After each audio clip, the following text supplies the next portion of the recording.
work to do here. Welcome to the Big Black Project. We're about to move into this place. We're in Yazoo County, Mississippi. Roughly, I think it's 4,000 acres here that's comprised of 5 or 6, maybe 7 different parcels. One big chunk over here on the Big Black River. Then across the way we've got 160 to 250 acre farms. And finna move in here. First, we turkey hunted here a few times this spring. Had some pretty good hunts. And but far as deer hunting goes and trying to get a really good lay of the land and trying to develop it so it's the best it can be for whoever ends up buying this place, is we're coming in here starting today. It is middle of August. And we've been working over in the Sharkey project over in the Delta, as y'all been watching along following this. But we're moving in for the first time over here on the Big Black and gonna get a good idea of what we got to do today. Gonna ride all the roads, maybe put some trail cameras out, and just kind of putting together a checklist of what all we need to get done in the next 6 weeks or so. And we're gonna carry y'all along through this, and hopefully it helps you develop your own piece of property and also get to see what we really do behind the scenes at open season. So here we go, the Big Black Project.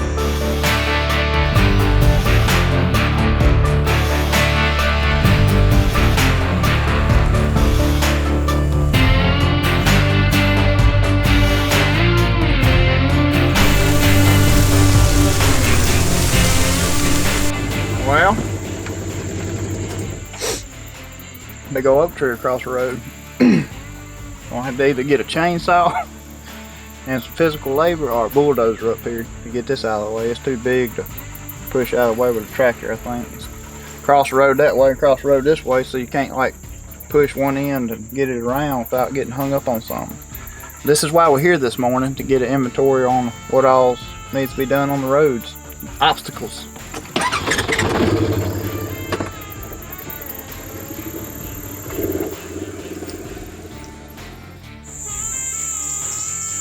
We probably could have opened this thing up about another 3/4 of an acre. It's in a good spot. Big thicket right here. Big thicket up here. I think we're gonna have to get a dozer up here. These roads, there's been nothing done to this place in 2 years at least, as far as we know. And just when nothing's being happening maintenance wise, a place can go downhill fast. So we're finna pull up a dozer up here more than likely. Tractor, we're front end loading a bucket. And first things first, get all these roads all where you can access, because if you ain't got access, you ain't got nothing really. So access is key on a piece of property. And just the first road we went down, couple things I noticed is it's going to be bad during wet season, so we can come in there with a dozer and build it up a foot or two, at least crown it up where water doesn't sit on it. That way it gives you all weather access. And it kind of dead ends at a food plot in here. It's maybe half acre or a little bit bigger maybe. And I see some room, just all this privet hedge and stuff in here. We can push all that out and open this thing up. We can get some more sunlight on it and a little bit more grub for the deer. Because we're looking at, not counting our property, but as a whole, I always like to back up and look at it from, you know, a whole overview. What's the whole area, not just your place, have far as like providing for your wildlife? And it's about a 8,000 acre strip of timber in here, and there's not much that I can see from satellite that's big destination fields and a lot of food. So if we can put big fields on that ag stuff up there and put these little killer plots, what I call them, in the woods, I think we'll be in business. You know what I can imagine happening right here, Lake? What's that? Is, I know we're in the central side of Mississippi, but this river holds a lot of ducks. And I can see this having a levee put around it, turn into a green tree. That's the first thing that happened in my mind. Is you got a natural levee right here running down this power line, and I mean, you'd have to shoot it, of course, but it looks about as flat as it gets. But we were talking about diversity earlier, and up on the north side of this place, or actually, let me give the bearings right. On the south side of this place is just huge old overgrown ag fields, and it's not super recently cut, but it has been, the timber has been thin down there, so it's a lot more, I guess, natives and stuff coming up on the forest floor. But in here, this timber, it doesn't look like it's been cut since the Civil War. There's some big oaks in here. I mean, they've got to be 70, 80, 100 plus years old, a bunch of them. And we're in the floodplain on the Big Black. You can see the watermark in here, which made me think of ducks, because the watermark is 1.5 to 2 foot where water sits in here most of the time. And with it matching up with all these acorn trees, you got big bedding to the south of us. You got more bedding along the Big Black River down here. I mean, this place has got a little bit of everything, which makes it really good for wildlife. Diversity is key. But this is, you don't see timber like this much often, so you got to stop and appreciate it. It's pretty in here.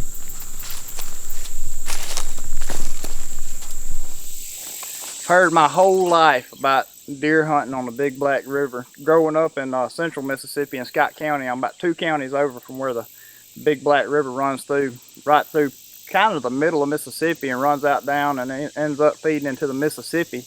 But if you're a deer hunter and you're from Mississippi, or matter of fact, you probably heard of it if you're from Alabama or Louisiana or Arkansas, but the Big Black River is probably, I would say, acre by acre, probably one of the top producing areas as far as Boone and Crockett score on deer there is in Mississippi. Is some giant deer killed up and down this river, especially from Atala County south. The farther south you go, the bigger they get, and there's kind of a section in between the Yazoo and Madison and Hines where the Big Black River runs through, and it's some absolutely giant deer killed, and it makes sense because it's really good soil, really good habitat along these river bottoms, and this particular place has got so much diversity. We showed y'all the big timber stuff we were in just right down the way there, but you get closer to the river, you get these big cane thickets, and you get more sun coming in there from a bunch of deadfall from floods and that sort of thing, and this creates a really good habitat and ecosystem for the wildlife. And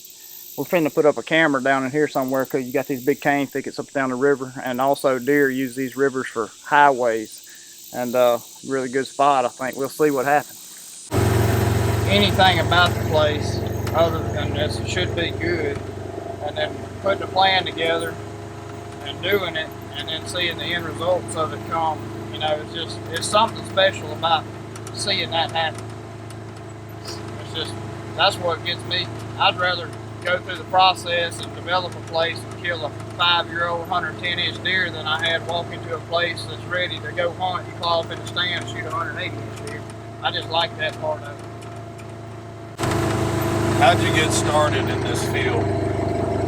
Man, when I was born, there's a guy with the bridge, but I mean, I grew up always just loving hunting, and I was homeschooled, so I got the opportunity to, my schooling was in the woods. like that is, I hardly went to school. Everybody thought it was gonna hurt me in life, but I guess it's all right. But ended up doing this and been a guide, been a toilet cleaner at deer camps, been a camera guy. I mean, just a little bit of everything, but I always loved the process. How's it going? I'm hot. Yeah, I'm hotter. Good to meet you. I'm George Blizzard. Glad to meet you, George. Get hot, so you've been here since '95, huh? Yeah. I heard that. Bet you got a bunch of good memories down here. Oh yeah, yeah. Year before last, man, it was the hearts of deer came out. And I got so excited, I looked at his horns and then looked at his body and then looked back at his horns, and he was looking at me the whole time. And then I got ready to shoot and he got the heck out of Dodge. He's a heart stopper, huh? Yeah, man, it was, I just should have shot. What we got going on, Mr. Fad? We are down here looking at a bridge that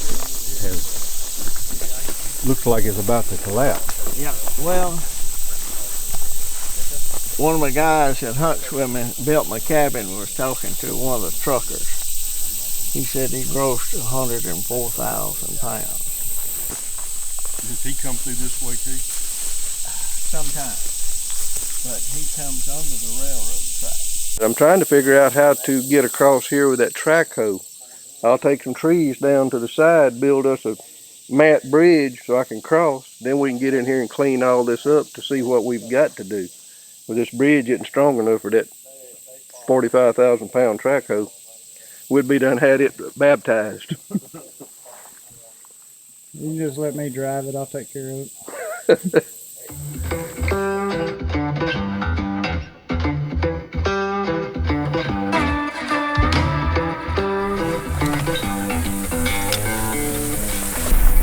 It's officially deer season in Mississippi.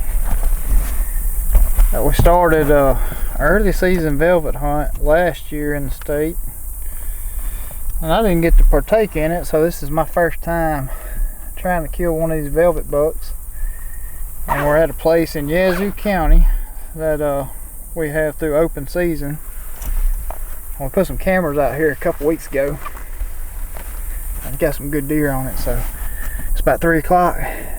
Finna get all our stuff together. This is trial run too, because the hunter hadn't ran a camera a whole lot up in the deer stand. So working on this, working on that, and also for me, it's the first time I've been deer hunting about a year. So anyway, we're finna get to the stand and get up there and try to get settled in before the deer start moving.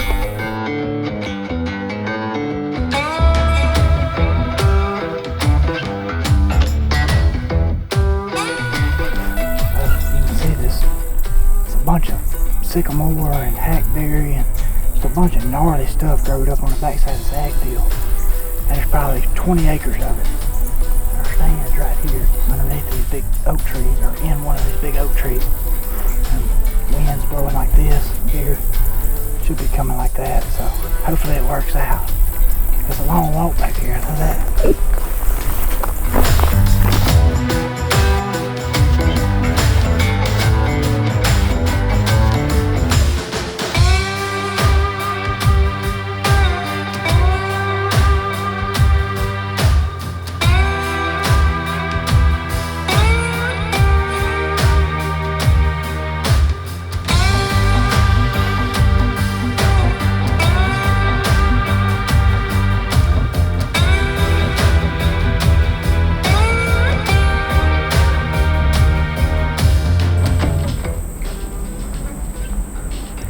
Been sitting here 25 minutes and looked up and saw a deer, and ended up being about a 3-year-old 8-point. He's a gorgeous deer, and I'd be lying if I said I wasn't tempted. But he's been coming in just about every day early, and the bigger deer, older deer, are coming in about 20-30 minutes after him. When he shows up, they show up. So fingers crossed they do what they've been doing. That's kind of the awesome part about this early season hunting that Mississippi gave us, is deer still in summer feed patterns, and they're pretty consistent most days. Fingers crossed.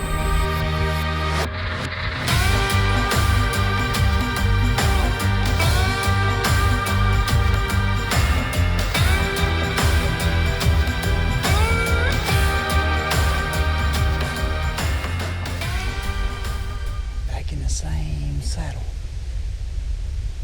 The wind's kind of iffy, just like it was yesterday.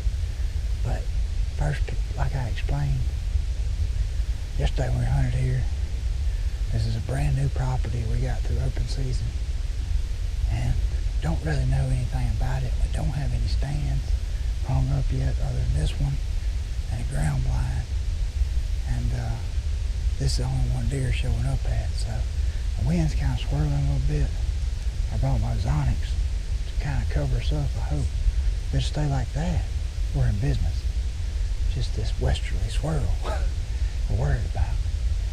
But we hunted here yesterday and saw a really, really nice up-and-comer 8-point.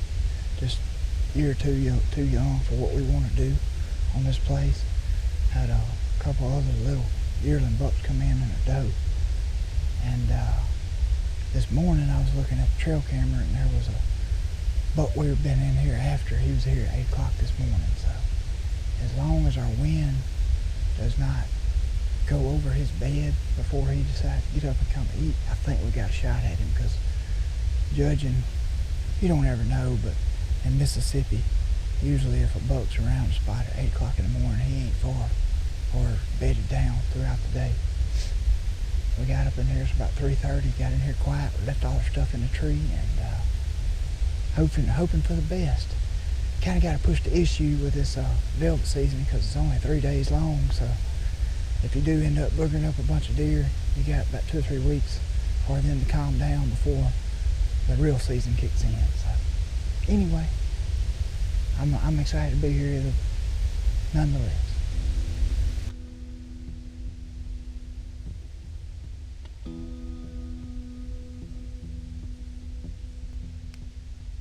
We'll say it's a lot cooler this afternoon than being low.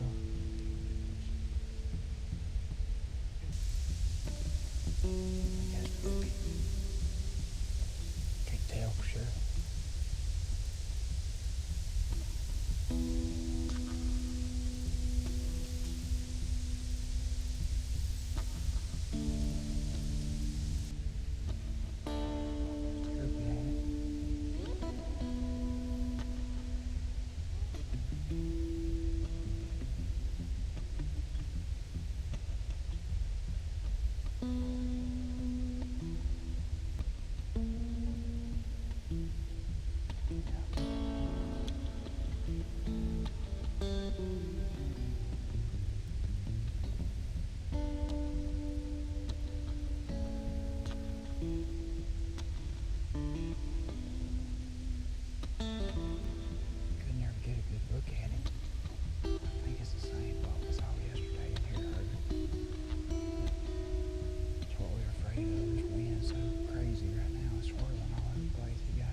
Shifted that way for a minute, now it's fine.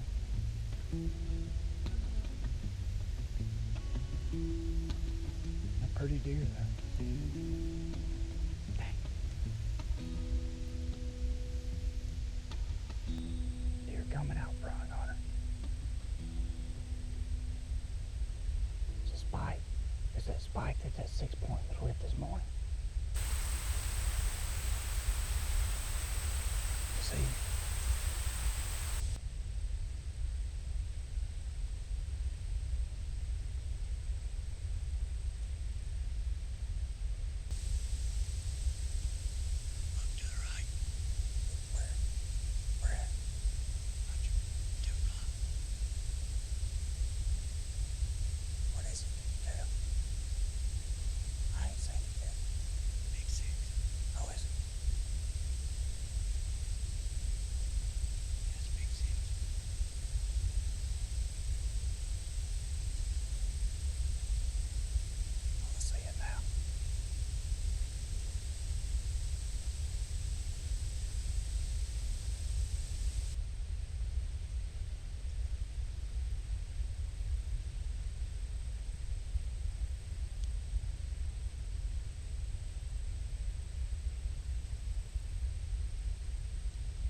Smoked him, man.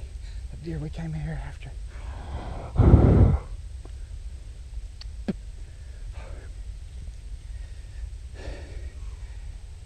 That is a giant 6 point. I'm pretty sure I smoked him. I put it right on the back of his shoulder. He was quartering to me a little bit, but it was enough to eat him up, man. Hey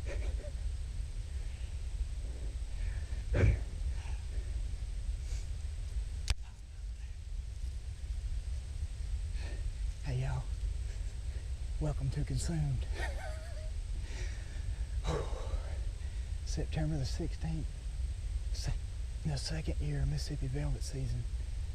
We're on a brand new property. It's an open season. Property's placed with a real estate company. And we're figuring it out, trying to get it how we want to get it to get on the market. And there's only one way to figure out how to get them to the market where you can truthfully tell somebody how a place is, and that's by first-hand experience on that place and learning it. And we just got us a buck down. Second time we've been in a tree this year. Golly, your heart can get thumping like mine. What time is it? I was trying to answer some question. I don't think 5:18 in the afternoon. about 98 degrees. It's hot. It ain't as bad as it was yesterday, but did that really just happen? That's bad. Took that spike a year to get here. It took you about He, 2 seconds. well, he come walking up there like he owns the place. But he thinks he did. He don't own it no more. Next I'm thing pretty I- sure I heard him crash right out there. I thought so. Bro, appreciate you coming. Appreciate We you was- letting me go. We was on the fence about hunting this afternoon because the wind's iffy. Most of our deer are staying in there, and our wind's blowing like this. And this one bad swirl, the whole deal's over. But he came in just like we thought they would, just from scouting. And thank goodness it's been a dry summer, because these acorn trees, I guess from stress, are releasing their fruit, or releasing the nuts early. And I found this spot. You can see it's an old slough bed in here that starts here and runs that way, and it's just absolutely tore up all the way down it. And I put a camera in here last week, and it's just been bucks in, bucks out all the time. And he come walking up in here just like we hoped. It had to happen that fast, too, where the wind was going. Yeah, yeah. Let's go look at him. We can get home before supper time.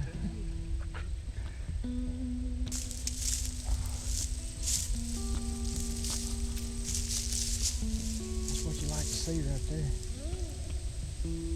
No gut on it, just blood. That's good. Well, I decided to give him a little bit, come back to the truck and get our buggy and all the other stuff we need to get him out with. I don't think he's gone too far. So gonna give him a little bit, looked at the footage, and I think it's a one long shot, which he'll die on that. Just gotta give him a little while longer, I think. And be patient. So we're gonna hang out here a few minutes. The good thing is we got 2 hours left of daylight. So I ain't tremendously worried over it. I think he's probably dead right now. Both can get all our stuff and go back and look.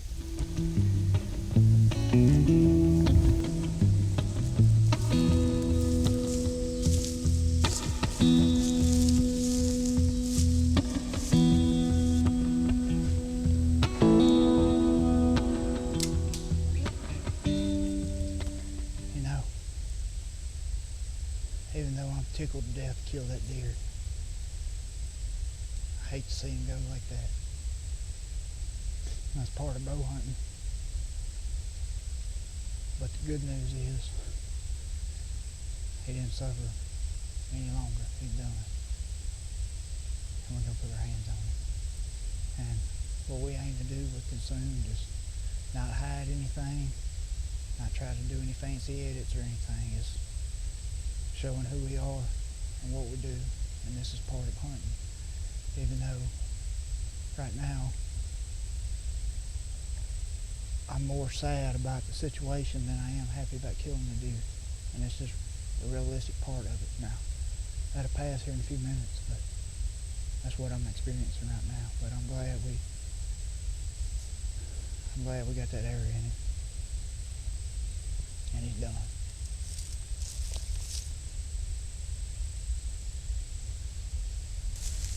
Got some fine deer, buddy. Look at all them dang horseflies on him.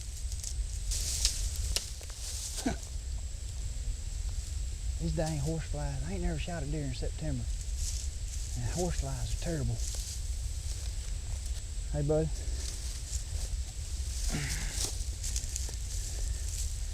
That right there is a fine Yazoo County big black river bottom buck. He had it's quite the ordeal when we came in here to recover him. Didn't realize that, thought I made a really good shot, which, you know, a lot of times as a bow hunter you do think that. And it wasn't a bad shot. Went in right behind the shoulder on the entry and exits right there behind the heart and the liver. But whatever happened, I think we just caught one lung and his liver, and he would have expired, but we got here a little too quick. That's a fine buck, boy. That's the biggest 6-point I ever seen. And in full velvet, he gonna be fine on the wall. We put a camera out here about, I don't know, a week ago on some acorns, and didn't know what to expect because we had never hunted here before. And he was one of the first deer that showed up. And I was like, good gracious, we got to find this jerker where he's living. And we ended up getting lucky in doing that. And yesterday afternoon, we hunted and had a nice young 8-point come in and was hoping to see this deer, and he didn't show up. And this morning I had a cell camera here, and this buck was here at 8 o'clock this morning, so I thought he would be bedded pretty close. And obviously he was, because he came in there at 5:15 this afternoon. We got a shot on it. Thank you, Hunter. And thank y'all for watching this. Welcome to Consumer.